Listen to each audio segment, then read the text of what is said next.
반갑습니다. 2교시 마태복음 시간인데 우리가 마태복음 지금 4장 15절 16절 그때 그 어간을 하다가 그만둔 것 같아요. 그래서 마태복음 4장 15절 14절부터 읽을까요? 이는 선지자 이사야로 하신 말씀을 이루려 하심이라. 일렀으되 스불론 땅과 납달리 땅과 요단과 저편 해변길과 이방의 갈릴리여, 흑암에 앉은 백성이 큰 빛을 보았고 사막의 땅과 그늘에 앉은 자들에게 빛이 비추었도다 라는 말씀을 이제 바울이 아니고 마태가 여기에 썼는데, 요게 이사야서 9장 1절과 2절을 인용한 거란 말이야. 이사야서 9장 1, 2절. 그렇죠. 1절과 2절. 그죠? 2절까지 흑암에 향하던 백성 2절 보여주세요. 그죠? 그러니까 요걸 이제 마태가 인용을 했는데 제가 이제 이걸 해석할 때 저는 이걸 어떻게 해석하냐면, 이 하나님께서 이제 빛을 비춰 주시는데, 이방의 갈릴리 이 지역에 그 빛이 어떻게 해서 비추어지는 거냐, 6절로 내려가시면 중요한 말씀이 나와요. 한 아기가 우리에게 낳고 한 아들을 우리에게 주신다는데, 그래서 이 아기 한 아들, 이 아들이 우리에게 빛이 되는 거예요. 이 아들이. 이 아들이 누구냐? 이게 메시아거든요. 이사야서에서는 이미 7장 16절에 한 처녀가 잉태하여 아들을 낳을 것이요. 그죠? 그 아들 이게 나왔잖아요. 그러니까 다시 한번 보여주세요. 9장 6절에 아들을 우리에게 주신 바인데, 이 아들은 어떻게 주어져요? 하나님. 처녀를 통해서. 처녀가 아이를 낳는다. 아들을 낳는다. 그 처녀가 출산한단 말이에요. 그게 누구예요? 마리아잖아요. 마리아가 아들을 낳음으로써 하나님이 우리에게 아들을 주시는 거다. 이게. 근데 그 아들은 어깨에 정사를 메었고 그 이름은 기묘자라, 묘사라, 전능하신 하나님이라, 영존하시는 하나님 아버지라, 평강의 왕이라, 이렇게 쭉 이름이 주어지는데, 여러분들 교과서의 그 51페이지입니다. 51페이지 보시면 그 당시에 그 고대 근동에서는 이집트나 수메르 왕에게는 통상 5개의 이름이 주어지고, 하나는 태어날 때 이름이 주어지고 다른 4개는 왕 위에 오를 때 4개의 이름이 추가적으로 더 주어진다. 그래서 여기에 그 아이의 이름이 쫙 나오는데, 그 아들의 이름이, 여기 이름이 4가지의 이름이 나오는 걸로 그렇게 해석해요. 여기에 보시면 다시 한번 보여주세요. 9장 6절. 기묘자 1개, 모사 2개, 전능하신 하나님 3개, 영존하신 아버지 4개, 평강의 왕 5개잖아요. 근데 왜 5개인데 4개라 그러냐면, 기묘자라 모사라 이게 하나로 보는 거예요. 이거 하나. 그래서 기묘한 모사라 이렇게 해석해요. 그러니까 형용사, 명사, 형용사, 명사로. 그러니까 기묘한 모사라 이거를 영어로는 원더풀 카운슬러라고 그렇게 번역을 해요. 원더풀 카운슬러. 이게 하나예요. 그래서 그 4가지의 이름이 주어지는데, 그 아들에게, 그 아기에게 놀라운 건 뭐냐면, 그 아기에게 전능하신 하나님이라는 이름이 붙여지는 거예요. 이게 놀라운 거예요. 51페이지에 제가 거기 해놨죠. 전능하신 하나님은 히브리어로 읽으면은 엘 기뽀르란 말이에요. 엘 기뽀르. 엘이 하나님이고 기뽀르가 이제 뭐 용사, 전사. 그러니까 이제 엘 기뽀르를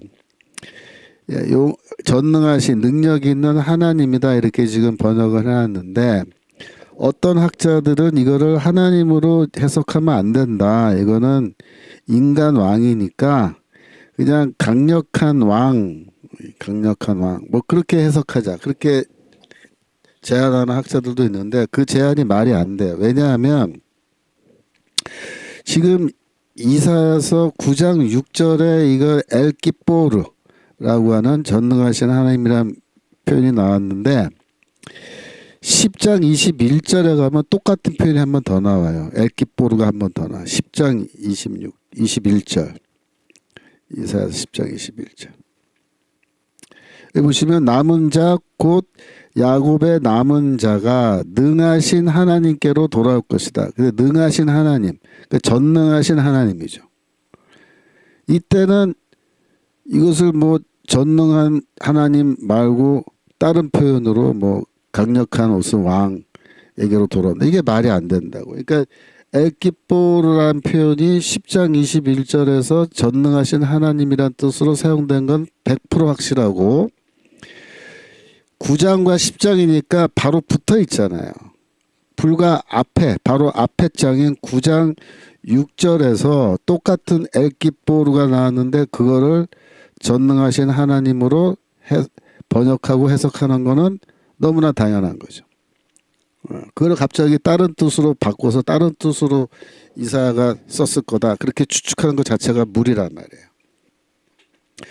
그럼 9장 6절 다시 보여주시면 그 아이에게 그 아들에게 태어난 아기죠. 아기에게 전능하신 하나님이라는 엘기보르라는 그런 이름이 주어진다는 건 무슨 뜻이에요? 예를 들어서 제가 아들을 낳았는데 그 아들에게 전능하신 하나님이라고 이름 붙여줘요. 그게 무슨 뜻이에요? 예.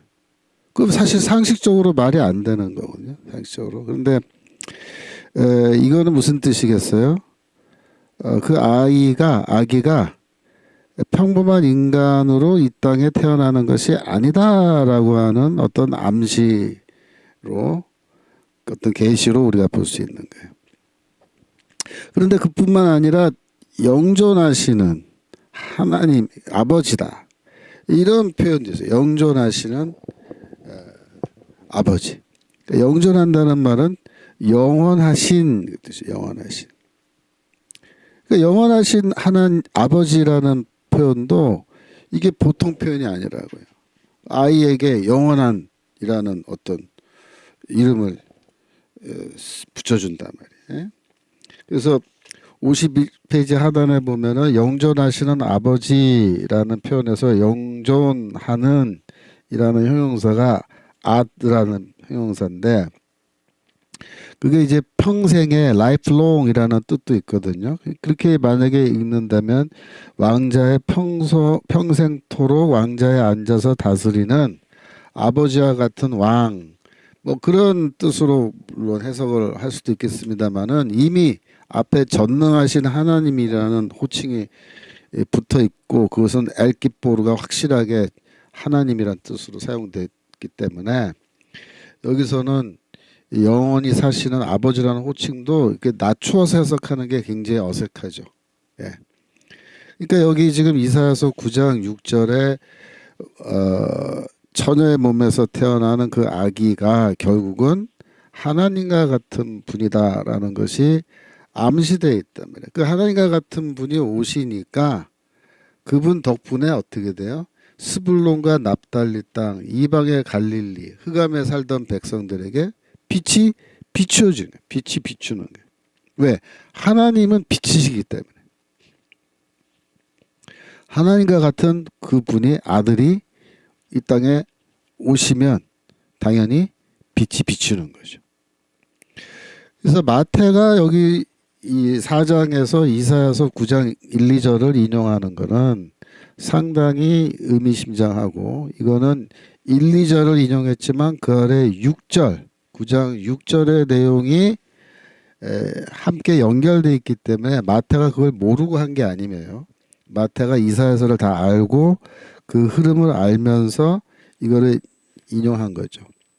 그러니까 그 인용할 때 이미 마리아의 몸에서 태어난 처녀의 몸에서 태어난 그 아기는 하나님과 같은 분이다 라는 그 이사야서의 맥락을 다 알고 여기다가 이 9장 1, 2절을 인용해 놓은 겁니다. 그래서 그 예수가 이제 사역을 시작하시는 그 대목, 그 대목에 대해서 이제 마태복음 4장에 이사야서 두 구절을 인용한 다음에 17절에 뭐라고 말씀하시냐면 4장 17절 마태복음 4장 17절 드디어 천국 복음이죠. 회개하라 천국이 가까워 왔느니라 라는 이 선언으로 하나님 나라 복음을 선포하기 시작하신 거예요. 이거 잘 보세요. 회개하라 천국이 가까웠느니라. 이거는 세례 요한이 외쳤던 그 메시지하고 동일하죠. 그래서 예수는 세례 요한이 닦아놓은 길로 그 길로 이제 오셔서 나타나시는 하나님이신 거죠. 하나님이 여기 임하셨다. 이제 회개해야 된다. 이렇게 말한 겁니다. 그래서 여러분 52페이지 10번으로 넘어갑니다. 제자들을 선택하여 이스라엘의 회복을 시작하심. 18절로 보시면요. 마태복음 4장 18절 드디어 이제 천국 복음을 선포하기 시작하시고 곧바로 뭐부터 하냐면 두 형제 곧 베드로라는 시몬과 그 형제 안드레가 바다에 금을 던지는 것을 보시니 저희는 어부라. 19절 말씀하시되 나를 따라오너라. 내가 너희로 사람을 낚는 어부가 되게 하리라. 이렇게 해서 이 제자를 부르시는 것부터 시작하세요. 제자 부르는 것. 근데 묘한 건 뭐냐면 아니 회개하라 천국이 다가왔다. 하나님 나라가 다가왔다. 이렇게 하나님 나라 복음을 선포하시면서 선포와 동시에 제자들을 선택하신다. 왜 그러면 천국 복음 선포와 메시아 사역의 시작이죠. 천국 복음 선포의 출발점에 제자들을 부르는 이 사건이 왜 같이 시작되느냐. 제자 부르는 게 천국과 무슨 상관이 있느냐. 그거를 우리가 한번 생각해 봐야 돼요. 근데 예수께서 어부들을 제자들로 처음 부른 제자들의 직업이 어부였다라는 게 아주 의미심장하고 여기서 내가 너희를 사람을 낚는 어부가 되게 하겠다 그렇게 말씀하시는 게 굉장히 의미심장한 거예요. 근데 사실 이 사람을 낚는 어부의 역할을 하는 게 누구냐면 사실은 이 예수가 하나님 나라의 어부예요. 그래서 예수께서 사실상 그 물고기를 잡는단 말이에요. 사람을 물고기로 잡는다. 이 그림이 제일 잘 나타나는 데가 어디냐면 누가복음 5장입니다. 노트는 내가 안 해놨는데 누가복음 5장 1절부터 보시면 게네사렛 호숫가에 서서 예수가 이제 말씀을 하시는데 호숫가에 배가 두 척 있는 걸 보고 2절 그물 씻는 배들 어부들을 봤어요. 그래서 예수께서 한 배에 오르시니 그 배는 시몬의 배라. 육지에서 조금 뛰기를 청하시고 앉으사 배에서 무리를 가르치시더니 이렇게 돼 있죠. 요 장면이에요. 그러니까 예수가 왜 배 위에 올라가서 육지에서 배를 조금 띄워놓고 배 위에 앉아서 말씀을 가르치셨느냐. 이게 뭐냐면 예수가 물고기 잡는 거예요.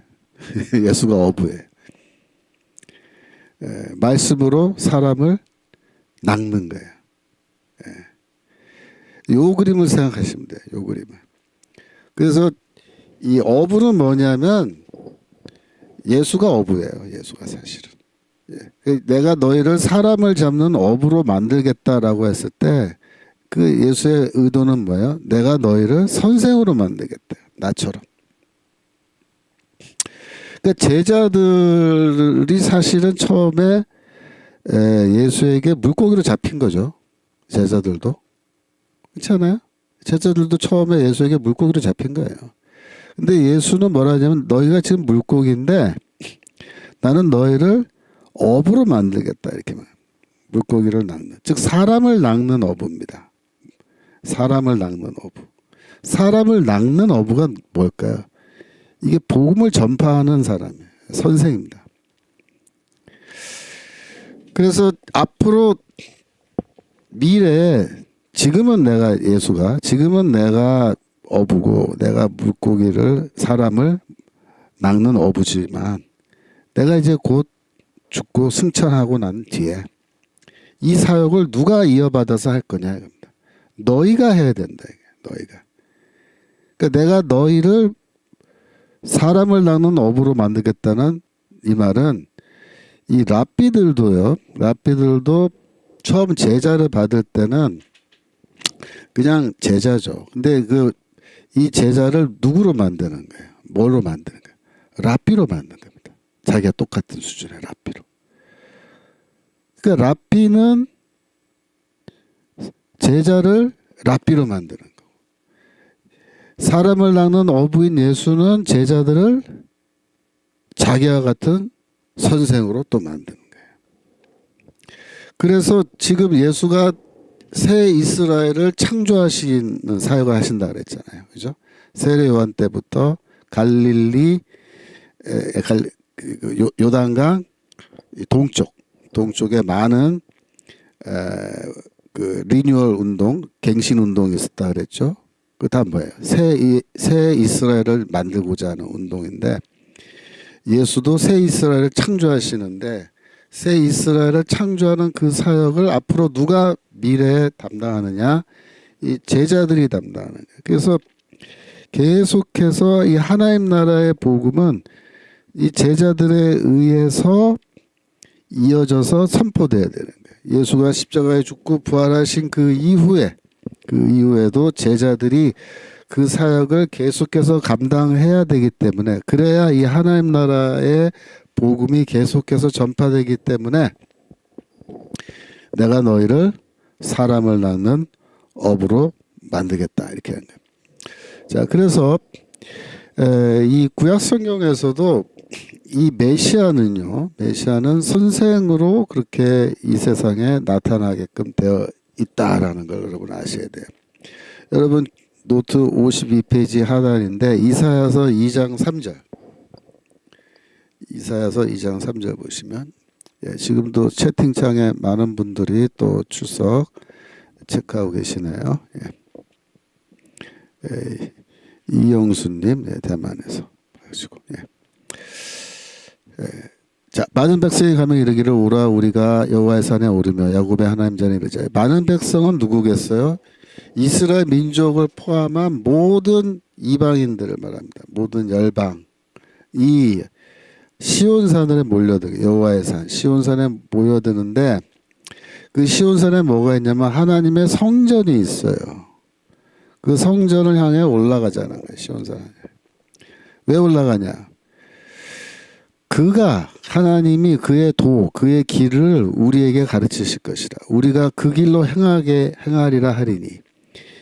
그래서 하나님이 시온에서 하나님의 가르침을 주시는데, 이는 율법이 시온에서부터 나올 것이요 라고 할 때, 이때 율법은 히브리어로 토라예요. 토라인데, 이때 토라는 모세 율법을 말한 게 아니고 하나님의 가르침을 말하는 거예요.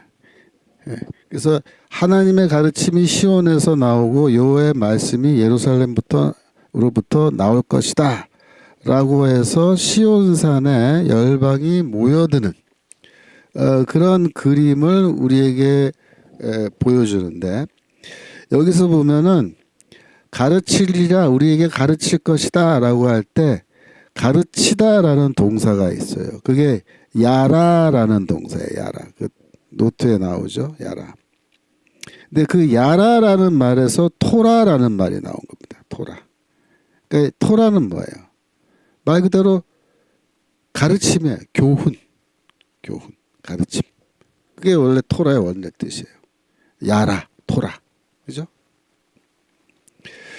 네, 그래서 이 하나님이 시온산에서 모든 민족입니다. 유대인 혹은 이스라엘만 가르친 게 아니라 모든 민족을 가르치시는 그 일을 하시는데, 항상 이 예언서라고 하는 거는요, 앞부터 뒤까지를 쭉 읽어 나가야 돼요. 왜냐하면 앞부분에서 말한 거를 뒷부분으로 가면서 계속 반복하면서 그 내용이 더 확장되고 더 구체화돼요. 그래서 대체 하나님이 시온에서 열방을 가르친다라는 게 무슨 뜻이냐? 이사야서 11장으로 가면요. 이사야서 11장 1절.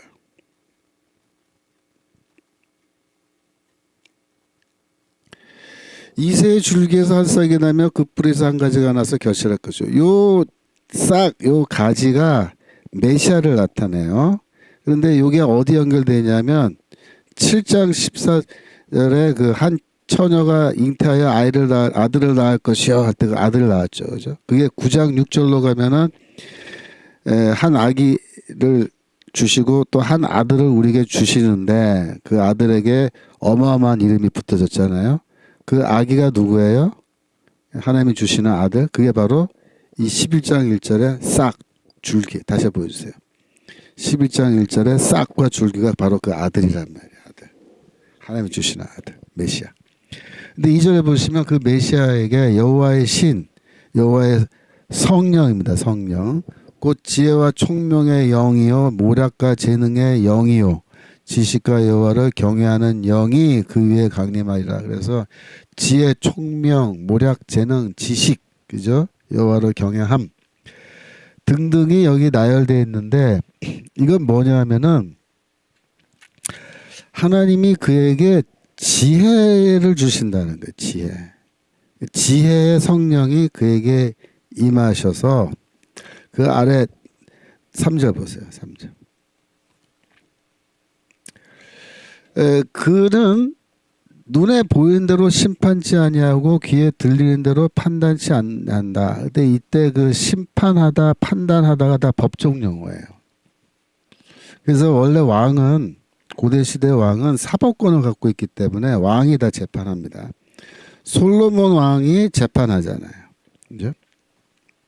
근데 그 재판을 하는데 보통 눈에 보이는 증거 또 귀에 들리는 증언에 기초해서 재판하게 되어 있는데 이 하나님이 주시는 아들 이새 뿌리에서 나오는 그 싹 가지 이 왕은 하나님이 주신 지혜의 영을 충만하게 받았기 때문에 눈에 보이는 거 귀에 들리는 것 이런 거 갖고 심판하지 않는다. 그걸 뛰어넘는 하나님의 크신 지혜로 재판하는데 4절 보시면 공의로 빈핍한 자를 심판하며 정직으로 세상의 겸손한 자를 판단할 것이며. 그래서 이 가난한 자들을 과거에 이 왕들은 이 10장 이사야서 10장 보면요.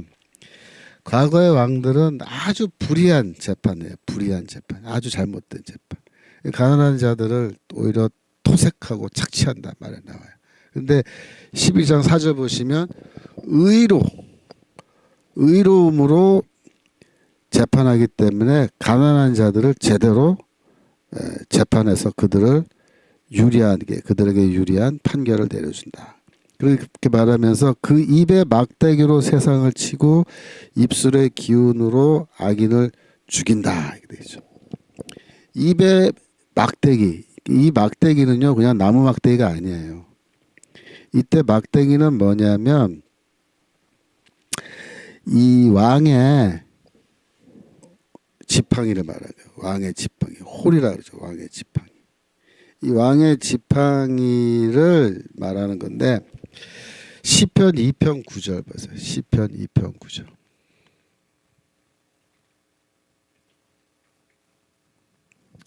시편 2편은 메시아 시편이죠.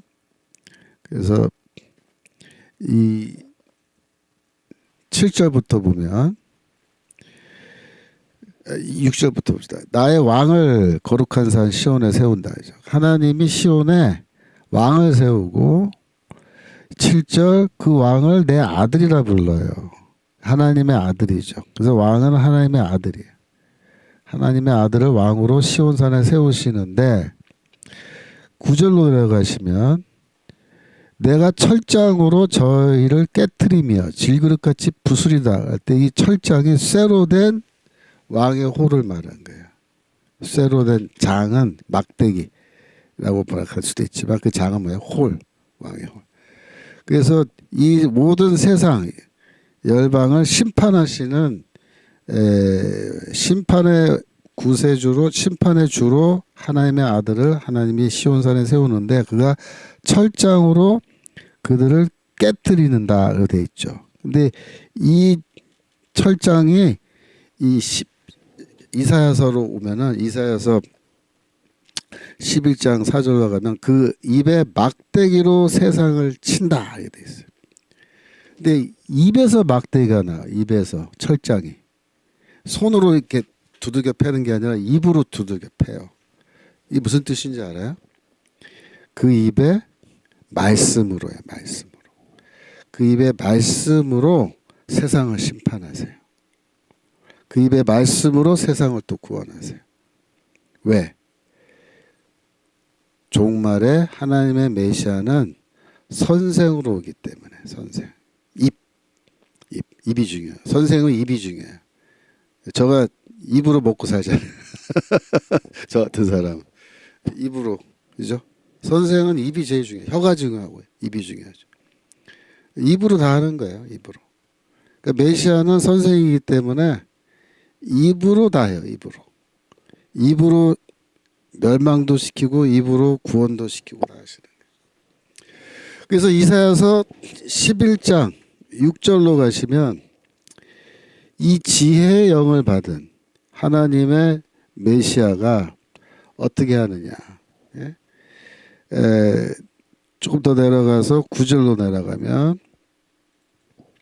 나의 거룩한 산 모든 곳에 해됨도 없고 상함도 없을 것이다. 그러니까 여기 뭐냐면 에덴이 회복되는 거예요. 그래갖고 어린아이가 독사의 굴에 손을 넣어도 해를 받지 않아요. 상함도 받지 않고.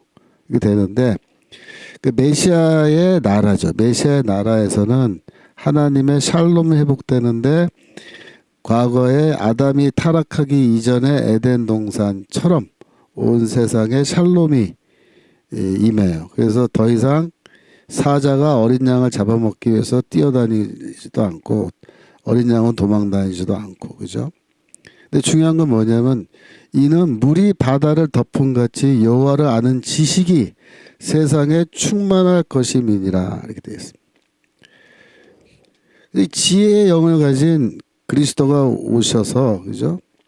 그 입에서 나오는 막대기로 세상을 심판하는 그런 때가 되면은 온 세상에 여호와를 아는 지식이 물이 바다를 덮은 같이 충만하게 된다. 이게 돼. 왜? 이 선생님이 와서 가르친단 말이야. 그 입에서 말씀이 흘러나오는데 정말 폭포수와 같은 그런 하나님의 생명의 말씀이 막 흘러나와서 이 온 세상을 하나님의 아는 지식으로 가득 채운다. 그러니까 어마어마한 선생님이 오는 거예요. 어마어마한 선생님이. 여러분, 이 여호와를 아는 지식이 온 세상을 덮는다라는 이 말씀이 이사야서에만 나오는 게 아니라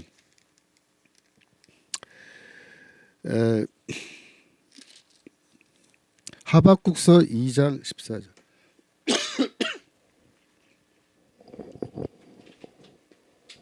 하박국서 2장 14절.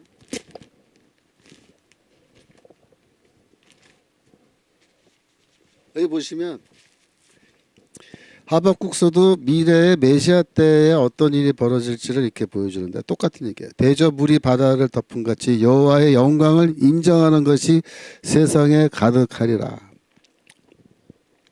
여러분이 자주 부르는 복음성가죠. 물이 바다 덮은 같이, 그죠? 여호와의 영광을 인정하는 것이 온 세상 가득하리라. 찬양. 이게 하박국서 2장 14절을 가사로 해서 만든 찬양인데 여러분이 아셔야 될 것은 이것이 이사야서 11장 9절에도 나온다는 거예요. 11장 9절. 그래서 이 메시아는 어떤 분이에요? 너희를 사람을 낳는 어부로 만들겠다고 하는 분이에요. 그 선생으로 만들겠다. 근데 본인이 위대하신 선생님이에요.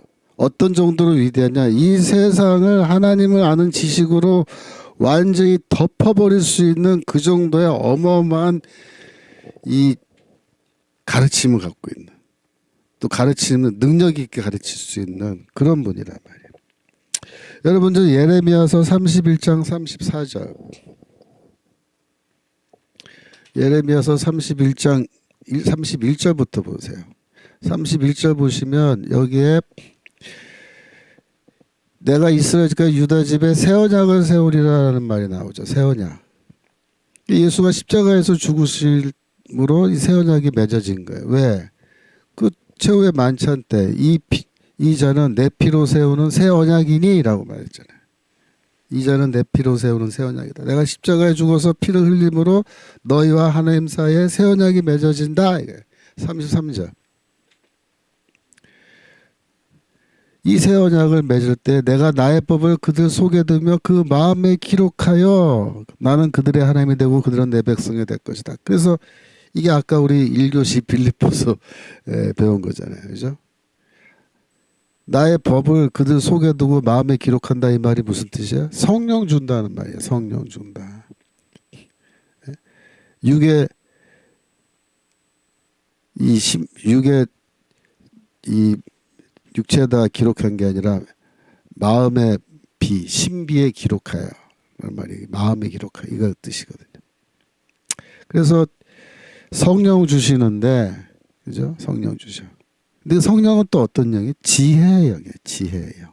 우리가 성령 받으면 그래서 지혜의 영을 갖게 되는데 34절. 이 새 언약의 때가 되고 성령 받을 때가 되면 그들이 다시는 각기 이웃과 형제를 가리켜 이르기를 너는 여호와를 알라 하지 아니하리니 이는 작은 자로부터 큰 자까지 다 나를 알미니라. 새 언약의 때가 되면요, 모든 사람이 다 하나님을 알아요. 하나님을 알게 된다. 왜? 새 언약의 그 당사자 누굽니까? 예수 그리스도가 어떤 분이에요? 종말에 하나님이 세우시는 위대한 선생님이세요.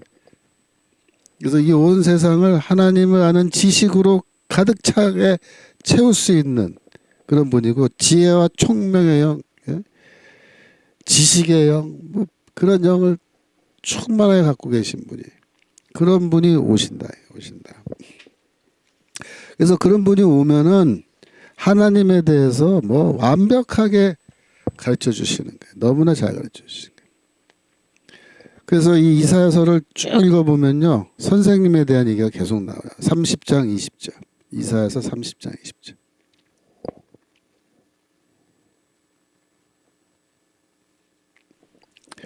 주께서 너에게 환난의 떡과 고생의 물을 주시나 내 스승은 다시 숨기지 아니하리니 내 눈이 내 스승을 볼 것이며. 그죠? 여기서 스승이 누구예요? 선생. 히브리어로 모래입니다. 모래. 발음이 우리나라의 모래사장 할 때 그 모래랑 똑같아요. 우리말로 모래는 저기 바닷가 모래지만 히브리어로 모래는 뭐예요? 선생이에요. 선생.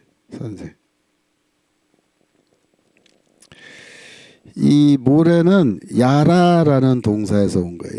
야라는 뭐야? 가르치다. 가르치는 사람이야, 사실 모래는. 그러니까 선생이죠. 그래서 선생님을 우리에게 주신다 이렇게 되어 있습니다. 그 아래 보시면 21절, 너희가 우편으로 치우치든지 좌편으로 치우든지 내 뒤에서 말소리가 내 귀에 들려 이르기를 이것이 정론이, 그러니까 바른 길이니, 너희는 이리로 행하라. 그래서 선생님이 우리 뒤에서 계속 얘기해 준대요. 야, 왼쪽으로 가면 안 돼. 거기 아니야. 오른쪽 길로 가야지. 오른쪽. 그거 잘못된 길이야. 이게 올바른 길이야. 일로 가야지. 라고 계속 말씀해 주신대요. 이게 뭐하고 똑같은지 아세요? 이 요한복음에 나오는 보혜사 성령하고 똑같아요. 보혜사 성령. 보혜사 성령이 원래 보혜사가 파라클레토스란 단어인데, 파라클레토스는 옆에서 부르짖는 자란 뜻이에요. 파라가 옆에거든요. 파라가. 파라클레토스는 칼레오 동사의 명사형인데 칼레오는 소리 지르는 거야. 소리 지르는 거야. 외치다. 내 옆에서 소리 지르는 거야. 누가? 성령이. 뭐라고? 야, 왼쪽으로 가면 안 돼. 오른쪽으로 가야지. 그 길은 잘못된 길이야. 이 길이 바른 길이야. 일로 가야지. 라고 말해주는 게 누구예요? 성령님이시죠? 보혜사 성령. 파라클레토스. 응? 이게 그 얘기예요, 지금. 이 선생님이 보통 분이 아닌 거예요. 그 분 자체가 성령이신 거예요. 왜? 지혜의 영, 총명의 영, 지식의 영을 다 갖고 계세요. 그런데 이 모래라는 단어가요. 요에서 2장 23절로 가면은 모래가 선생이라 그랬죠. 모래. 여기에 모래라는 단어가 나와요. 읽어볼까요? 그가 너희를 위하여 비를 내리시되 이른 비를 너에게 적당하게 주시리니 이른 비와 늦은 비가 전과 같을 것이라. 이게 여기서 이른 비라고 하는 요 단어가 모래예요. 모래. 그러니까 모래를 너희에게 적당하게 주시리니 이렇게 돼 있어요. 근데 이제 모래를 비로 번역해도 되지만 선생으로 번역해도 되잖아요. 선생. 스승을 우리에게 선생을 주신다. 근데 적당하게 준다라는 말이 히브리어로 르츠다카.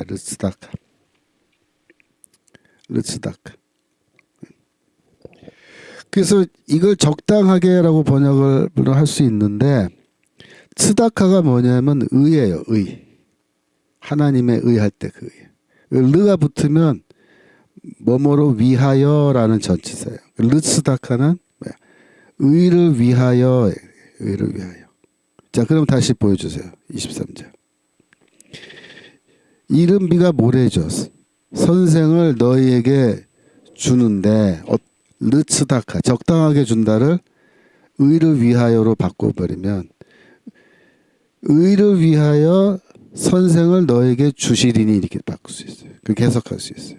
근데 그렇게 읽는 게 맞아요. 이게 지금. 그러니까 이게 구약 성경이 이중적으로 중의적으로 이렇게 같은 단어인데 이른 비도 되고 선생도 되는 또 같은 단어인데 적당하게로도 번역할 수 있고 의를 위하여로도 번역할 수 있는 이런 중의적인 더블 미닝이라 그래요. 더블 미닝으로 사용된 경우가 많은데 이 경우는 뭘로 보냐면 메시아에 대한 예언으로 보는 거예요. 하나님께서 시온의 자녀들아 기뻐하고 기뻐하라. 왜 즐거워야 돼요? 하나님이 의를 위한 선생은 그러니까 teacher for righteousness 영어로 의를 위한 선생을 우리에게 주신다 이렇게 돼요. 그렇게 해석할 수 있는 거예요. 요한서 23장. 그죠? 그러면 이 의를 위한 선생을 준다라는 말이 무슨 뜻이겠어요? 이게 메시아거든요. 메시아. 메시아는 선생으로 온다. 선생으로.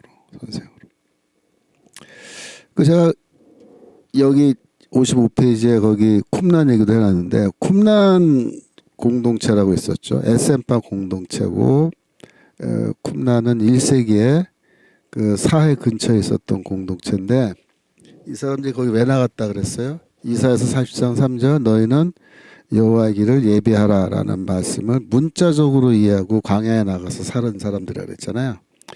이 사람들이 많은 그 책을 남겨서 우리가 그걸 학자들이 연구를 많이 했는데 이 책들을 연구해 보니까 쿰란 공동체를 창립한 그 창시자가 누구냐면은 이 사독 계열의 제사장이었어요.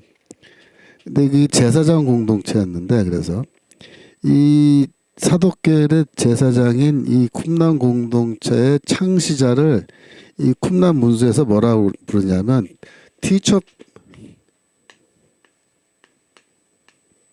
of Righteousness.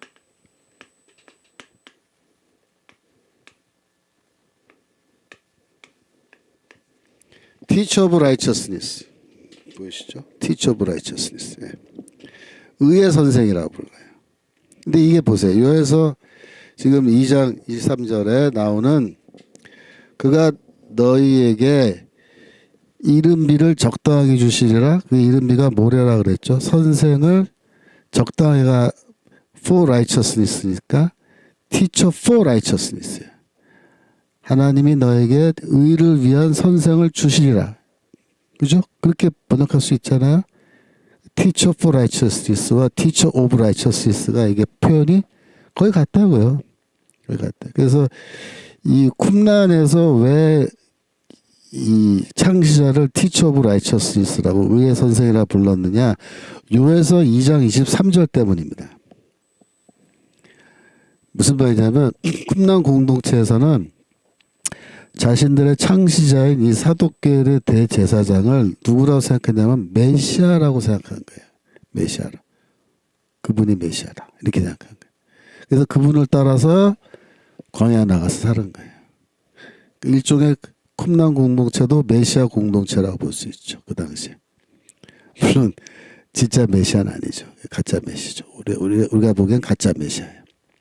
여하튼 구약 성경은 일관되게 계속해서 우리에게 하나님이 선생님을 주신다라고 그렇게 이야기하고 있는 겁니다. 이사야서 54장 13절. 이사야서 53장 13절.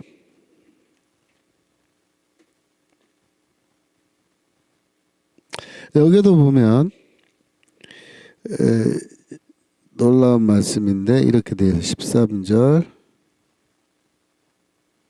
54장 13절 아닌가? 잠깐만요.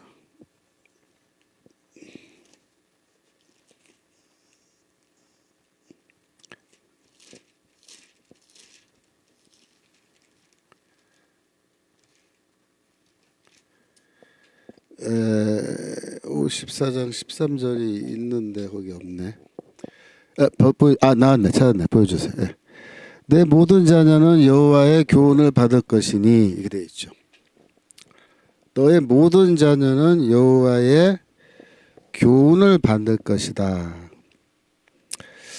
여기서 리뭇이라고 하는 그 형용사가 사용됐어요. 이 형용사 리뭇의 뜻은 가르침을 받은 그런 뜻이에요. taught. 영어로 말하면 taught. 근데 이 리뭇이라는 이 형용사가요. 명사로도 사용돼요. 그러면 명사로 사용되면은 리뭇이 뭐가 되냐면 제자라는 뜻이 됩니다. 그러니까 내 모든 자녀는 여호와의 교훈을 받을 것이니 이거를 명사로 번역하면요. 너의 모든 자녀는 여호와의 제자가 될 것이니 이렇게 할 수 있어요. 제자들이 될 것이니. 실제로 70인역으로 헬라어 성경으로 제가 확인을 해봤는데 뭐라고 되어 있냐면 너희들의 모든 자녀들은 하나님의 디닥투스가 될 것이다. 디닥투스다 이렇게 되어 있어요. 그 디닥투스가 뭐냐면 제자들이란 뜻이에요. 제자들. 여기서도. 놀라운 얘기죠. 너의 모든 자녀는 하나님의 제자가 돼요. 이게 종말의 구원입니다. 구원이 뭐가 구원이냐면 우리가 하나님의 제자가 되는 게 구원이에요. 아까부터 얘기했죠? 이사야서 2장 3절 시온에서 하나님이 가르쳐 주신다. 우리를 가르치실 것이다. 그죠? 하나님의 길을 가르쳐 줄 것이다. 그게 돼 있죠? 그런데 그 뒤로 가면서 11장에서 다윗 2세의 뿌리, 가지에서 나오는 싹, 그죠? 그 위에 하나님의 성령, 지혜와 총명의 영을 가진 그 사람, 누굽니까? 처녀의 몸에서 태어난 아들이죠. 그 아들이 와서 가르치는데, 지혜의 영을 가진 아들이 와서 가르치는데, 그가 가르치면은 11장 9절, 온 세상을 하나님의 지식으로, 여호와라는 지식으로 이 세상을 가득 채우는 그런 위대한 일을 할 것인데, 또 30장 20절 하나님이 모래 스승을 주시는데 스승이 계속해서 우리를 가르쳐 주실 것이다. 우리 뒤에서 이리로 가라 저리로 가라. 드디어 54장 13절에 오면 뭐라 그래? 우리 모두가 다 여호와의 제자가 돼야 된다. 제자가 돼야 된다. 아시겠어요? 그래서 예수가 제자를 부르는 거예요. 제자를 부르는 거예요. 근데 놀라운 거는 요한복음 6장 45절에서 예수께서 바로 이 이사야서 54장 13절 너희 모든 자녀들이 하나님의 제자가 되어야 된다라는 말씀을 인용하세요. 요한복음 6장 45절.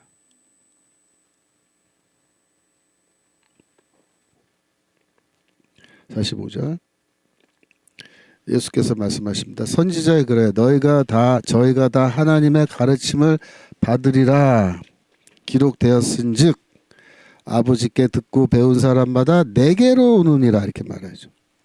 보세요. 선지자의 글에 이렇게 돼 있다. 저희가 다 하나님의 가르침을 받으리라. 이게 선지자 누구예요? 이사야서 어디? 54장 13절. 13절. 그죠? 54장 13절에 방금 우리가 읽었잖아요. 내 모든 자녀는 여호와의 교훈을 받을 것이니 여호와의 제자들이 될 것이니. 이거 그대로 예수께서 인용하시는 거예요. 근데 그들이 다 하나님의 가르침을 받으리라 요거는요. 헬라어로 읽으면요. 그들이 다 하나님의 디닥토이가 된다. 디닥토스가 뭐라 그랬어요? 형용사로는 가르침을 받은 이지만 명사로 하면 제자라. 제자. 그러니까 하나님의 제자들이 된다라는 말을 예수가 그대로 지금 여기 인용하시는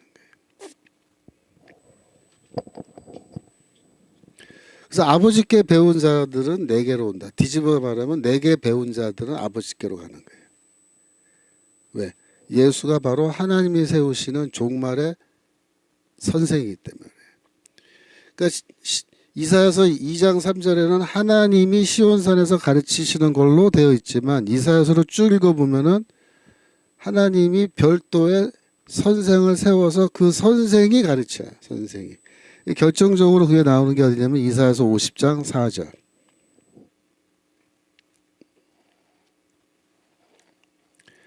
이사야서 50장 4절. 주 여호와께서 학자의 혀를 내게 주사 나로 곰핍한 자를 말로 어떻게 도줄 줄을 알게 하시고 아침마다 깨우치시되 나의 길을 깨우치다 학자같이 알아듣게 하시는도다. 여기서 학자라고 번역한 이 번역이 틀린 거예요. 학자가 아니에요. 제자입니다. 제자.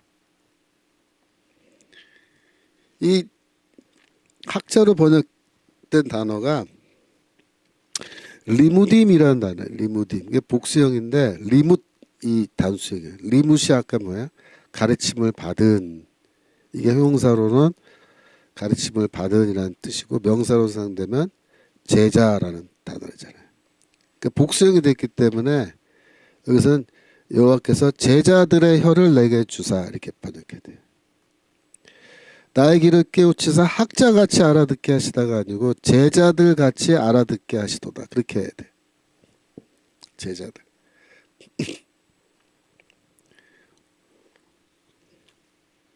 근데 이게 70인형으로 읽으면요. 주께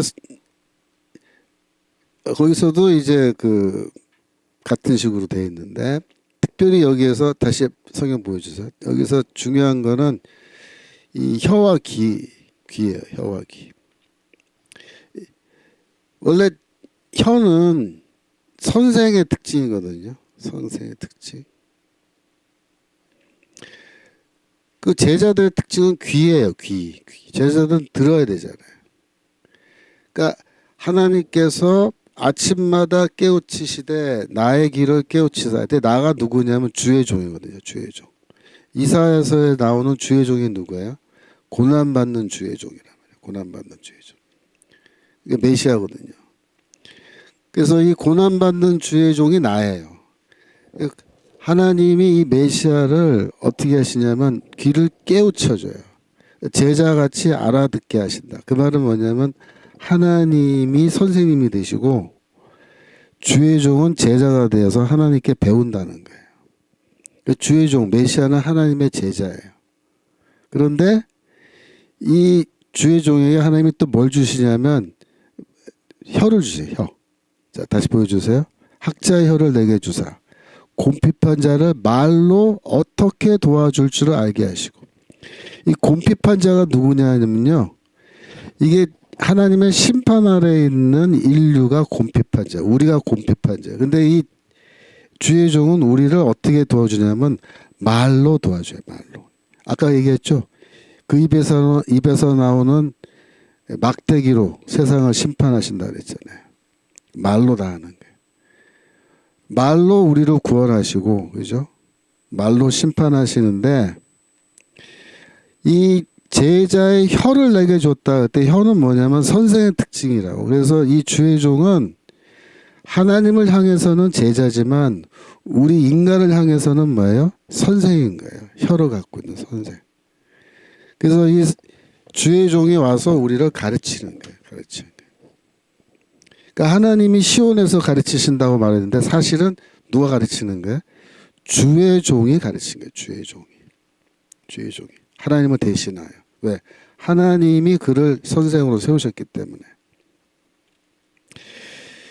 제가 이렇게 이제 이 성경을 번역하니까 아이 이게 뭐 김철원 교수가 소설 쓰는 거 아니야? 이렇게 지금 생각하실 분이 있을 것 같아서 제가 거기 56페이지에 유대교 문서 하나 내가 갖다 놨어요. 그게 Psalms of Solomon, 솔로몬의 시편이라고 하는 유대교 문서인데 이거는 2세기 그러니까 주전 그러니까 1세기 이전에 기록된 거예요. 예수가 태어나기 이전에 기록된 책이고 이 솔로몬의 시편 중에서 특별히 이 17장이 메시아에 대한 걸로 가득 차 있어요.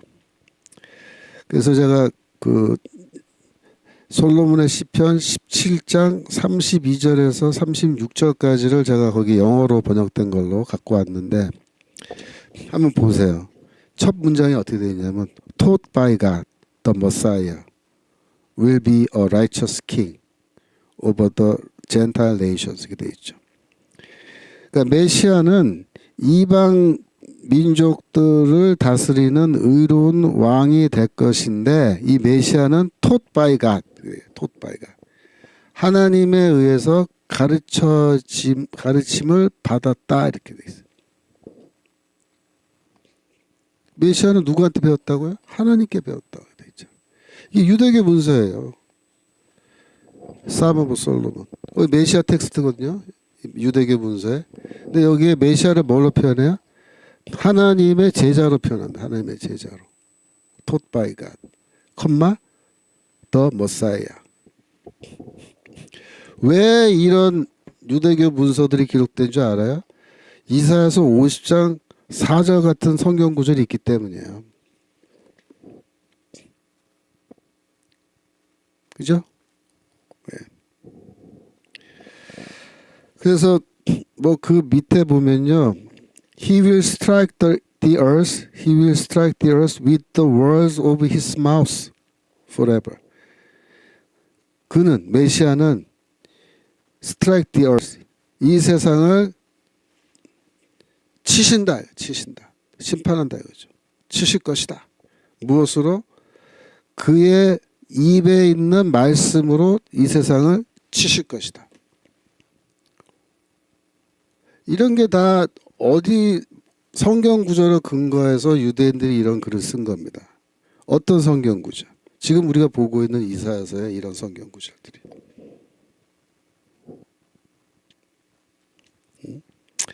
He will bless the lost people with wisdom and happiness. 그는 주의 백성을 지혜와 행복으로 축복할 것이다. He will expose officials and drive out sinners by the strength of his word. 그는 관리들을 이 세상에 다 드러내 폭로할 것이고 죄인들을 쫓아낼 것인데 무엇으로? 그의 말씀의 능력으로 쫓아낼 것이다. 그 말씀은 어디서 입에서 나오죠. 입. 네? 그러니까 이런 유대교 문서를 뭐 여러분들은 공부할 필요는 없어요. 근데 우리가 저 같은 이제 성서학자, 신약학자들은 이런 유대교 문서를 다 우리가 공부하고 참고해서 성경을 이렇게 해석한다고요. 왜? 그 시대 유대인들이 구약 성경을 어떻게 해석했는지를 우리에게 보여주기 때문에 그래요. 참고하는 거죠. 이런 것들은 뭐 우리가 구약 성경 외경이라고 보통 얘기하는 그런 책들이에요. 그래서 57페이지입니다. 57페이지. 예. 주의 종은 메시아로서 먼저 하나님의 가르침을 받은 하나님의 제자인 거예요. 그런데 하나님은 주의 종에게 혀를 주셔서 그가 가르치게 하신다. 혀는 선생을 가리키는 메타포고 선생에게는 혀가 중요하다. 그죠? 그리고 제가 여기서 이 얘기를 우리 학교 구약 교수한테 한번 했어요. 그래서 이 이사야서 50장 4절에 리무딤 제자들이 이제 두 번 나왔단 말이에요. 그 제자들에게 제자들의 혀를 내게 주고 그죠? 제자들 같이 알아듣게 하셨다 이렇게 하니까 그 구약 교수가 뭐라 하냐면 그 제자들 학자라고 번역된 요 단어 제자들이 복수이기 때문에 이게 주의 종은 단수고 혼자 한 명의 개인인데 여기 주의 종에 관한 예언이라면 이게 제자라고 단수가 나와야지 왜 복수가 나왔냐. 그래서 자기는 이걸 받아들이기 힘들다고 그렇게 얘기하는 거예요. 근데 잘 생각해 보세요. 제자들의 혀를 주고 나를 제자들 같이 알아듣게 하셨지만은 이 나라고 하는 이 대명사죠. 1인칭 단수 대명사예요. 단수 대명사. 그러니까 주의 종은 한 분인 거예요. 한 분. 그러니까 한 분이 이렇게 말을 하는 거예요. 1인칭 화법으로. 나에게 제자들의 혀를 주고 제자들처럼 나를 알아들을 수 있는 귀를 깨우쳐줬다. 이렇게 말할 때 이 주의 종이라고 하는 한 분에게 하나님이 귀와 혀를 주신 거죠. 귀와 혀를 동시에. 그래서 그 주의 종이 말로 곰핍한 자를 어떻게 구원에 이르게 할 수 있는지 다 알려주셨다. 알려주셨다. 그래서 이 의로운 종은 하나님의 이 메시아는 이 말로 모든 걸 다 이루시는 거예요. 이사야서 53장 11절. 이사야서 53장 11절. 이 53장 전체가 고난받는 주의 종의 노래인데 여기서 제일 해석이 어려운 부분이 나의 의로운 종이 자기 지식으로 많은 사람을 의롭게 하며 이 부분입니다. 다른 부분은 다 해석이 쉬워요. 근데 왜 나의 의로운 종, 고난받는 주의 종이 메시아죠? 많은 사람을 의롭게 한다. 이것도 이해되는데 왜 자기 지식으로 왜 지식으로 의롭게 하느냐. 그게 이제 사람들이 설명이 어렵다고요. 제가 지금 우리 학교에서 그 신약학 박사학위 공부하고 있는 목사인데요. 그 목사가 지금 논문 쓰고 있어요. 논문 주제가 바로 요 구절이에요. 자기 지식으로 많은 사람을 의롭게 한다고 할 때 이 자기 지식으로가 무슨 뜻이냐 이게 그거를 이제 설명하는 논문을 지금 쓰고 있어요. 제 지도하에. 근데 결론은 벌써 나온 거예요. 여러분 네? 아시겠죠 무슨 말인지. 이 메시아는 선생으로 온다며 선생으로. 그러니까 선생으로 오셔서 3년 동안 열심히 가르치시는 거예요. 열심히. 누구를? 제자들을. 왜? 그들을 사람 낚는 업으로 만들기 위해서. 왜 그들을 사람 낚는 어부로 만들어야 돼요? 메시아의 사역을 그들이 물려받아서 계속 해야 돼요. 근데 메시아의 사역의 핵심이 뭐예요? 가르치는 겁니다. 가르치는 거. 티칭이에요. 티칭. 물론 메시아가 십자가에서 죽으시고 부활하시는 게 중요한 사역이죠. 맞아요. 그것도 중요한 사역이에요. 근데 그거는 전체 공생의 마지막 한 주도 안 돼요. 죽으시고 부활한 거는 불과 3일, 4일 그 어간이잖아요. 근데 그 전에 3년 동안 뭘 하셨어요? 가르치셨어요. 그 가르침으로 사람을 낚는 거고, 가르침으로 제자들 만드는 거고, 그래서 그들을 하나님의 제자로 만드는 거예요. 하나님의 제자로. 이사야서에 나오잖아요. 54장 13절에. 그들은 다 여호와의 가르침을 받으리라 라고 기록되었다. 그 말이 여호와의 제자들이 돼야 되는 거예요. 하나님의 제자입니다. 하나님의 제자. 우리가 하나님의 제자가 되는 방법은 뭐야? 그리스도의 제자가 되면 하나님의 제자가 되는 거예요. 왜? 그리스도가 하나님의 가르침을 시온에서 우리에게 선포하시기 때문에.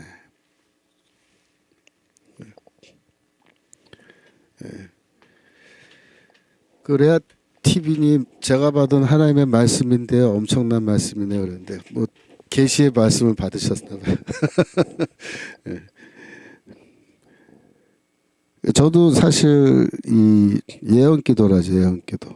예언기도를 많이 받았어요. 왜냐하면 저희 어머니가 예언기도를 하셔가지고 저를 붙들면 그냥 예언기도를 하도 오래 하셔서 저는 뭐 그런 게 굉장히 익숙한데 저희 어머니가 그 예언기도를 하시면 저도 좀 어렸을 때 몰랐어요. 근데 커서 보니까 이사야서의 말씀으로 가지고 예언기도를 많이 하셨어요. 제가 커서 성경을 연구해 보니까 그렇게 되어 있더라고요. 그 예언기도 하시는 분들은 성경 갖고 해요, 사실은. 성경으로. 네. 들꽃사나님 진짜 교수님 감사합니다. 그러니까 여러분들 성경 공부하는 게 어떠세요? 어려우세요? 물론 쉽지는 않죠. 이런 내용이 이렇게 간단한 내용은 아니에요. 하지만 공부해 보시면 다 이해되죠? 이해됩니다. 그래서 제가 지금 여러분들에 가르쳐 드리는 이 내용이 솔직히 까놓고 말해서 거의 박사학위 수준 학생 교육하듯이 하는 거예요. 예. 여러분 이런 강의는요 다른 데 가서 이런 강의 못 들으세요. 정말 제가 제 자랑하는 게 아니라 못 들어요. 예. 마태복음 이렇게 가르치는 교수 없어요. 저희 학교에도 마태복음 전공한 교수 있어요. 제 후배 교수.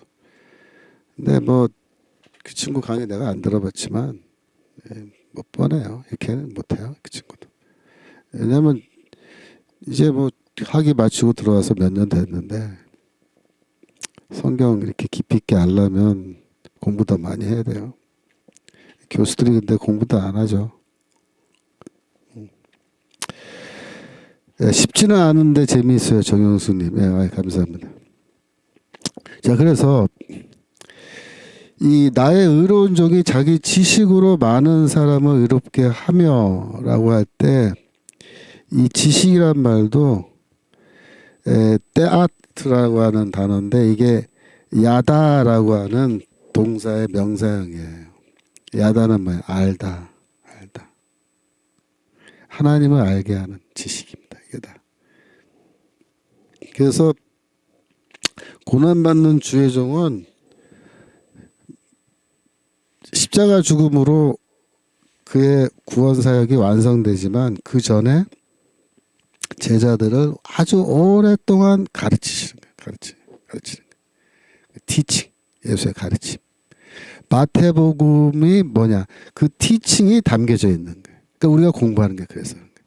이걸 공부해야 마태복음에 나오는 예수의 말씀을 공부해야 하나님이 우리에게 뭘 가르치시기 원하시는지 우리가 알게 되는 거예요. 우리가 하나님의 제자가 되는 거예요.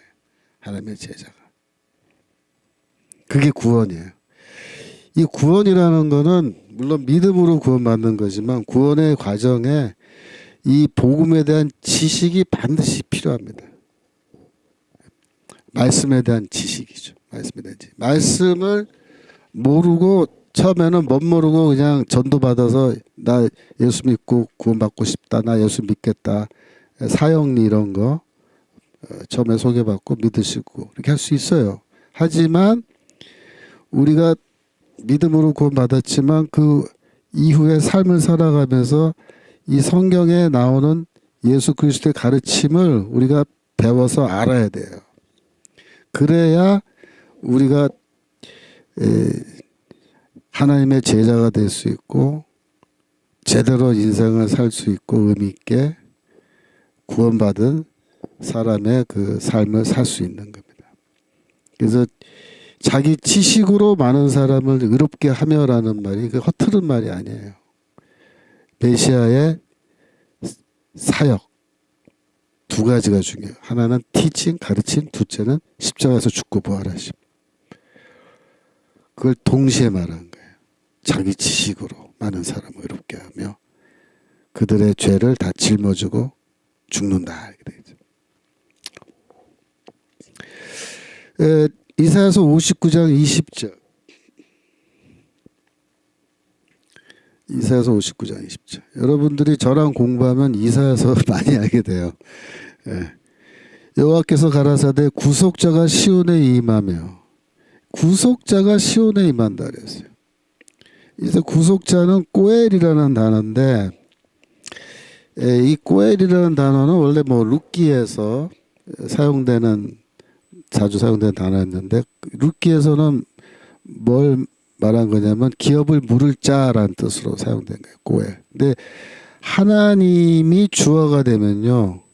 이 꼬엘은 구속자, 구원자라는 뜻이다. 구원자. 그래서 하나님이 구원자를 시온에 세우신단 말이에요. 아까도 얘기했죠. 시편 2편 6절에 나의 왕을 시온에 세우리니 하나님이 세우시는 왕은 누구야? 아들이야, 아들. 그는 내 아들이야. 오늘 내가 너를 낳았도다. 아들을 시온에 세우시고 그 시온에 세우시는 아들이 시온에서 뭐래요? 가르치시는 거예요. 가르치시는 거예요.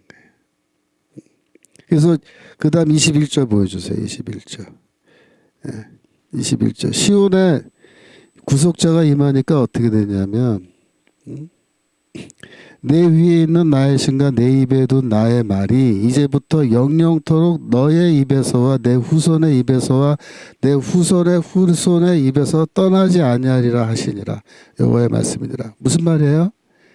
시온에 있는 구원자가 하나님이 세우신 구속자가 가르치는 거예요. 뭐를? 하나님의 말씀을. 그래서 나의 말, 하나님의 말씀이죠. 하나님의 말씀이 너의 입과 너의 자녀들의 입과 너의 손자들의 입에서 영원히 나의 말씀이 떠나지 아니하리라. 왜? 너희가 다 나의 제자가 되기 때문에. 그게 된 거예요. 아이고, 레아TV님 동경에 오시면 제가 반드시 잘 모시겠습니다. 근데 제가 지금 동경 갈 여가가 없어요. 바빠가지고. 제가 지금 연구학기라서 사실 좀 한가하게 지내는 게 맞는데, 연구학기 되니까 더 바쁘네요. 제가 요새 뭐 책도 써야 되고, 그죠? 이런저런 하는 일이 많다 보니까 축복이에요. 제가 바쁜 거는 다 이렇게 하나님 말씀 가르치는 일로 바쁜 건데, 연구하고 뭐 가르치는 건데, 그런 일로 바쁘게 하시니까 저는 오히려 감사하고 참 뭐 영광되죠. 저 같은 인간을 하나님께서 쓰셔서 이렇게 말씀 가르칠 수 있게 해주시니까 여하튼 감사합니다. 제가 지금 여행 다닐 처지가 못 돼서 자, 그 다음에 보겠습니다. 그래서 58페이지 하나님이 주의 종에게 성령을 주시고, 그죠? 하나님의 제자들에게 성령을 주시고 그 말씀을 주셔서 우리 입에서 하나님의 말씀이 영원히 떠나지 않는데 우리뿐만 아니라 우리 자녀와 자녀의 자녀들 입에서 하나님의 말씀이 떠나지 않게 하겠다라는 그런 축복이에요. 축복. 그래서 이사야서 35장 5절 6절. 이사야서 35장 5절 6절. 35장. 53장 아니고 35장. 35장 5절. 35장 5절 치세요. 그때 소경의 눈이 밝을 것이며 기머거리의 귀가 열릴 것이며 6절. 그때 저는 자는 사슴같이 뛸 것이며 벙어리의 혀는 노래하리니. 이게 돼 있죠. 자, 보세요. 그 위에 보시면 귀가 열리고, 그죠? 벙어리 혀가 노래한다 그랬잖아요. 입이 열리는 거예요. 귀가 열리고 입이 열려요. 원래 우리의 그 영적인 상태는 이 기머거리 상태고 맹인 상태고, 입은 또 벙어리고 다리는 절어요. 절어. 근데 우리의 눈이 밝아지고 귀가 열리고 입이 열리고 우리가 사슴같이 뛴다. 사슴같이 뛴다고. 말 못하는 자의 혀는 노래하는 일. 이게 뭐 이게 구원이에요. 그래서 이 구원받게 돼서 우리가 하나님의 제자가 되면 이렇게 된다는 거예요. 하나님의 제자가 되면. 우리가 계속해서 하나님의 말씀을 듣고 깨달을 수 있게 돼요. 귀가 열려요. 이제는 우리 입에 하나님의 말씀이 있고 이 말씀을 과감하게 전하게 돼요. 사람들에게 전해요. 우리의 눈도 열리고 우리가 사슴과 같이 뛰어요. 사슴. 여러분 사슴 뛰는 거 못 보셨죠? 사슴 뛰는 거 잘 보기 힘들어요. 근데 야생에서 사슴 뛰는 거는요 어마어마하게 뜁니다. 사슴이 뛰고 우리의 벙어리 같은 혀가 이제 열려서 하나님을 찬양하게 되는. 그래서 우리는 하나님이 우리를 가르치신다라는 그 이사야서 2장 3절의 말씀에 너무 이렇게 집착하면 안 되고, 물론 하나님이 교사시지만은 하나님이 누굴 세워요? 주의 종 메시아 하나님의 왕 시온의 구속자를 세우셔서 그 구속자로 하여금 우리를 가르치게 하신다. 이렇게 말씀. 요한복음 13장 13절. 요한복음 13장. 너희가 나를 선생이라 또는 주라 하니 너희 말이 옳도다. 내가 그러하다. 그러니까 예수가 나는 선생이고 나는 주님이시다. 이렇게 말해요. 이때 주님은요 하나님과 같은 분을 말하는 거예요. 네? 하나님 같은. 나는 선생이고 하나님 같은 분이다. 그래서 이 선생은 보통 선생이 아니에요. 주와 동격이에요. 주와 동격. 주와 동격. 그래서 하나님은 우리에게 선생님을 보내주는데 이게 보통 분이 아니고 하나님과 동급의 선생님을 보내주신 거예요. 그래서 이 그리스도를 보고 그리스도께 배우는 거는 뭐다? 하나님을 보고 하나님께 직접 배우는 거랑 똑같은 거다. 똑같은 거다. 이렇게 돼 있어요. 마태복음 23장 8절. 23장 8절. 아유, 방영님, 우리 모두 행복자입니다. 그래, 맞아요. 행복하시죠. 여러분, 뭐 세상에 낙이 뭐가 있어요?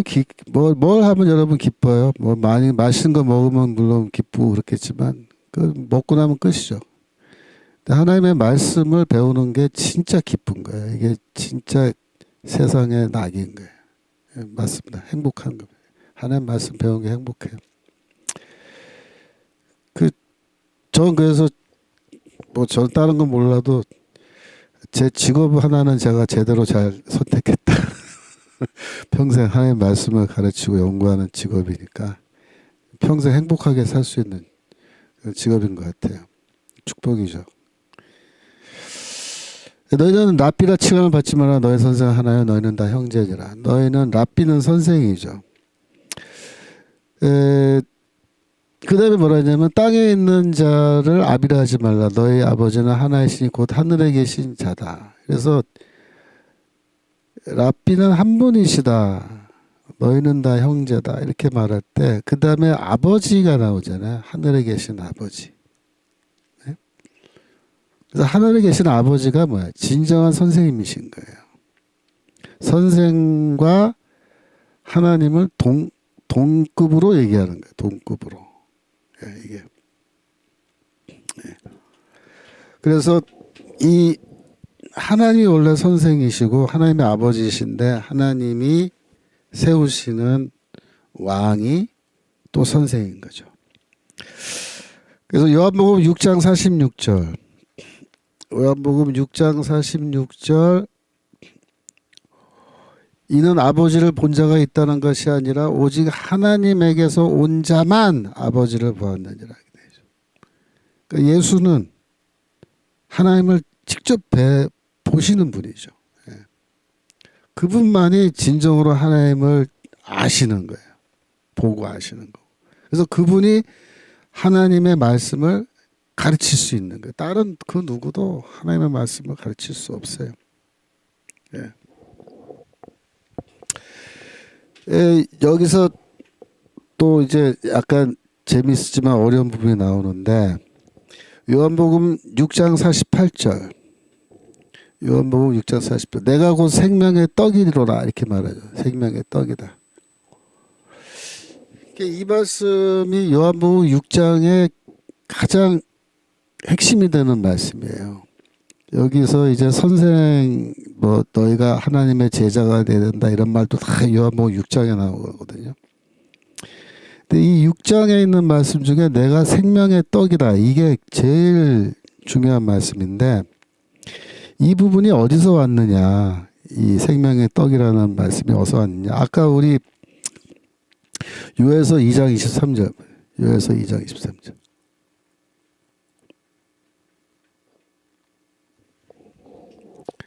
여기 보면 이른 비를 너에게 적당하게 주리라. 그게 이제 너희에게 의를 위한 선생 모래를 주리라 그렇게 돼 있다 그랬잖아요.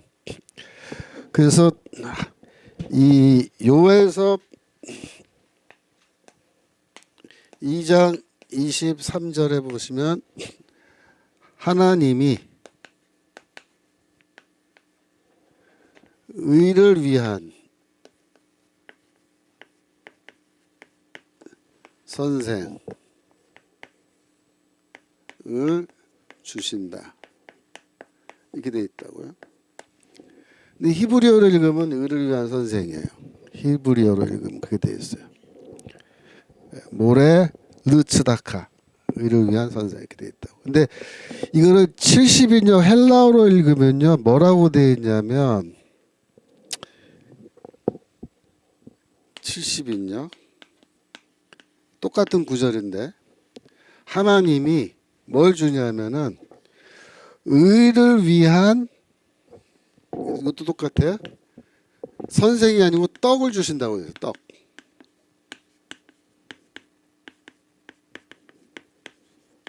그래서 선생이 떡으로 바뀌어 있어요. 이게 헬라로 읽으면 브로마라는 단어예요. 브로마가 음식이에요. 떡. 그 다음에 에이스 디카요시네는 for righteousness예요. 의를 위한. 디카요시네가 이 의거든요. 하나님이 의를 위한 선생을 주신다를 70인역 헬라어판으로 읽으면 의를 위한 떡을 주신다. 의를 위한 떡.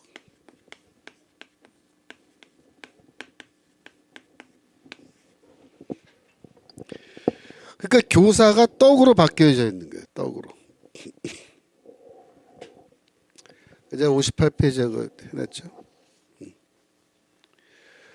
그 의를 위한 떡이란 말이 나오는데 예수께서 이제 이 말씀을 나는 너희를 위한 하나님이 너희를 위해 보내준 의를 위한 떡이다 이렇게 얘기를 하는 건데 근데 이제 의를 위한 떡이라는 말이 유대인들한테는 이게 익숙한 말이에요. 의라는 말이 이게 구원이구나. 금방 안다고요. 근데 이제 헬라인들은 의를 위한 떡 이래 버리면은 그 어감이 느낌이 확 금방 이해가 되지 않거든요. 그러니까 이거를 그래서 뭘로 바꾸냐면은 생명을 위한 떡. 의를 생명으로 바꾼 거예요. 그럼 뭐가 돼요? 나는 하나님이 너희를 위해서 너희에게 주시는 생명의 떡이다. 이렇게 바뀌어요. 생명을 위한 떡은 생명의 떡이니까. 그죠? 다시 한번 보여주세요. 뭘 보여주냐면은 요한복음 어디 갔어? 6장 아니다. 요한복음 6장 48절. 6장 48절. 내가 곧 생명의 떡이로다. 왜 예수가 생명의 떡이라는 줄 아시겠어요? 원래 요에서 2장 23절에 하나님이 의를 위한 선생을 준다고 되어 있는데 70인정으로 가면은 선생이 떡으로 바뀌어요. 하나님이 우리에게 의를 위한 떡을 주신다. 그리고 선생이 떡으로 바뀐 거예요. 그래서 내가 곧 생명의 떡이라는 말은 뭐야? 내가 바로 생명의 선생이다. 생명을 주는, 너에게 생명을 주는 선생이다. 이게 되어 있는 거예요. 이게 사실 어렵죠, 그죠? 이거 사실 뭐 일반 목사님들은 이런 것까지 연구하기 힘들죠. 그러니까 뭐 책으로 접하거나 그러면 이해를 할 수 있겠지만 이거는 책에도 없어요. 왜냐하면 제가 이번에 연구해서 발견한 거기 때문에 제가 다른 책들 다 봤는데 이거 얘기하는 책이 없어요. 주석 이런 거, 뭐 요에서 요한복음 주석 봐도 이거 이렇게 설명하는 사람 아무도 없어요. 제가 처음 얘기하는 거예요. 여러분들에게 처음 가르쳐 주는 건데 이게 지금 요에서 2장 23절과 연결되어 있다는 거. 여러분 이건 참 한눈에 보고 알 수 없는 거죠. 이거 다각적으로 이거 성경을 연구하지 않으면 모르는 건데 이건 다 뭐냐면 자 다시 한번 보여주세요. 내가 생명의 떡이다. 이거는 나는 하늘로서 50절에 하늘로서 내려오는 떡이다. 이렇게 말하잖아요. 하늘로서 내려오는 떡이 뭐겠어요? 하늘에서 내려온 선생님인 거예요. 선생님. 예수가. 그래서 예수가 가르쳐주는 그 가르침을 지금 떡이라고 그러는 거예요. 떡. 양식. 그 사탄의 그 시험에서 사람이 육신의 양식으로 떡으로만 사는 게 아니라 하나님의 입에서 나오는 말씀으로 산다 그랬잖아요. 근데 그 말씀이 하나님 입에서 나오는 말씀을 누가 가르치냐면 이 선생님이신 예수가 가르쳐 주시는 거예요. 그래서 거기서 한 걸음 더 나가면은 그 선생 자체가 뭐예요? 우리에게 생명을 주는 떡이 되는 거예요. 떡, 양식, 영적인 양식. 내가 생명의 떡이다. 내가 너희에게 누구냐? 선생이란 뜻, 선생이란 뜻입니다. 여러분들이 요한복음 7장 16절, 요한복음 7장 16절 보시면 예수가 뭐라고 말씀하시면 내 교훈은 내 것이 아니요 나를 보내신 이의 것이니라 이렇게 말해요. 맞죠? 이사야서 50장 4절에서 뭐라 그랬어요? 주의 종은 하나님을 향해서 제자다 그랬잖아요. 배운다. 그래서 가르쳐요. 그러니까 예수의 가르침은 하나님의 가르침이에요. 왜? 하나님께 배우신 분. 그 메시지 다 받아오신 거예요. 요한복음 8장 28절.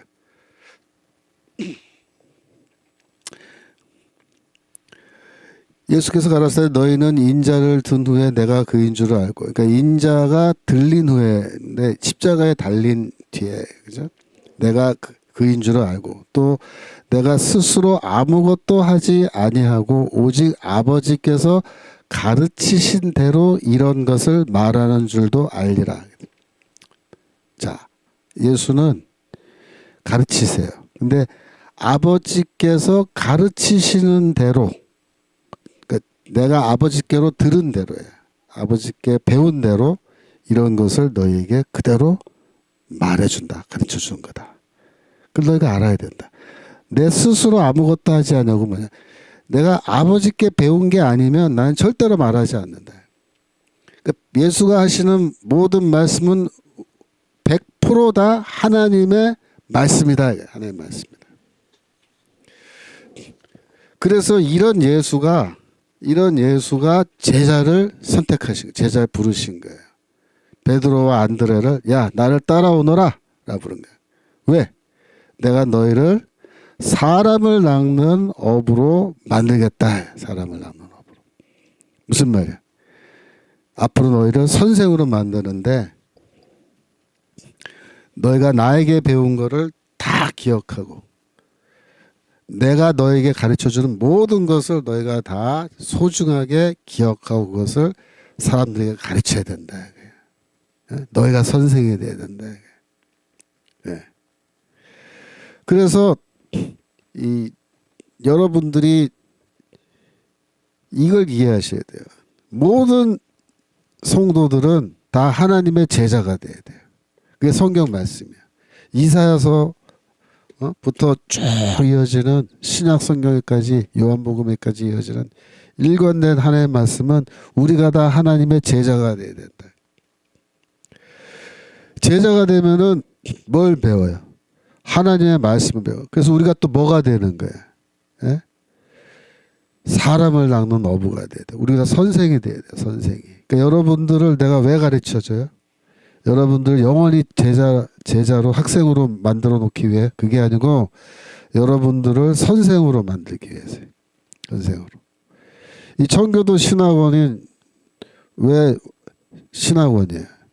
이게 물고기를 사람을 낚는 어부로 만드는 곳이기 때문에 이게 신학원인 거예요. 신학교는 물고기를 계속 물고기로 만들어서 물고기로 내보내면요, 그건 아무것도 아니에요. 처음에 우리가 다 물고기로 잡히지만 예수가 그 제자들을 사람을 낚는 어부로 변화시켜서 내보내듯이 우리 이 신학원도 여러분들을 사람을 낚는 어부, 즉 선생으로 만들어서 내보내는 거예요. 왜? 우리가 다 여호와의 제자가 돼야 되기 때문에. 그래서 선생이 돼야 되기 때문에. 아시겠어요? 예수의 12 제자들은 다 나중에 뭐가 돼요? 선생이 돼요. 선생. 물고기 잡는 선생. 그죠? 그러니까 여러분들이 지금 학생으로 여기서 이제 배우시지만 앞으로 제가 뭐라 그랬어요? 10년만 배우라. 10년만. 저 같은 사람한테서 한 10년만 배우면 여러분이 다 뭐가 돼요? 선생 될 수 있어요. 선생 될 수 있어요. 제가 다 가르쳐드릴게요. 다 가르쳐드려요. 다 가르쳐드릴게요. 장신될 수도 이렇게 다 강의 못해요. 시간 관계상. 근데 여러분한테는 10년이라는 시간을 놓고 제가 강의를 하니까 그냥 깡그리 다 가르쳐요. 깡그리 다 싹싹. 그래서 맞아요. 여러분들이 이제 앞으로 이 가운데에서 정말 이 가정교회를 세우고 하시는, 인도하시는 그런 분들도 나와야 되기 때문에 여러분들이 지난번 말씀드렸죠.